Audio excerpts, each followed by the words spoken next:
गीत बदल गेल मास्टर कैसे?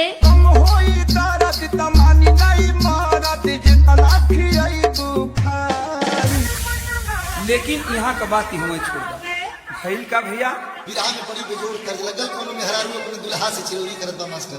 तनी बात समझ ला भैया, कहानी एकदम साफ साफ शीशा जैसन झलके। तो सुनिएगा आप लोग।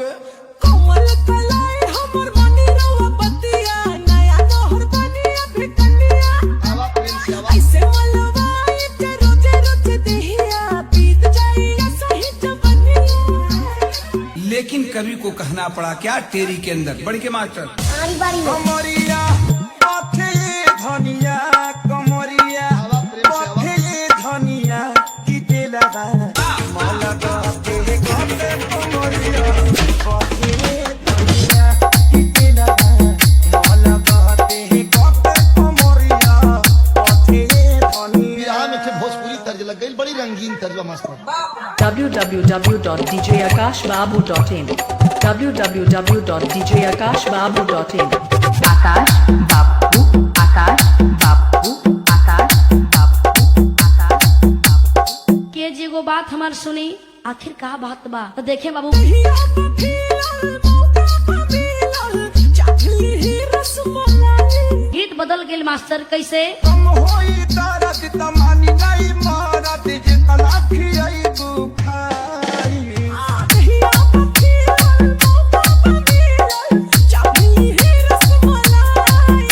अरे कम होई दर्द तमानी नहीं मारत जितना खियाई बुखारी। पनावा से पतर पतर बनिए सजनवा फूलवा से बनी सुकुमारी। प्यार करे खातिर जब धरिया कबरिया बढ़ जाला राजा जी बेमारी।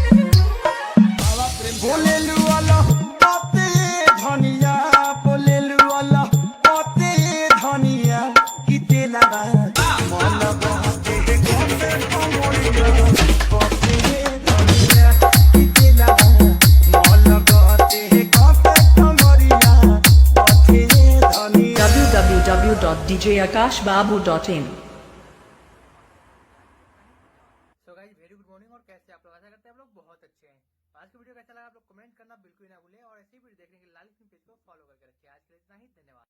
So guys very good morning और कैसे आप लोग? आशा करते हैं आप लोग बहुत अच्छे हैं। आज की वीडियो कैसा लगा आप लोग कमेंट करना बिल्कुल ना भूलें और ऐसी वीडियो देखने के लिए लाल पेज को फॉलो करके रखिए। आज के लिए इतना ही, धन्यवाद। So guys very good morning और कैसे आप लोग? आशा करते हैं आप लोग बहुत अच्छे हैं।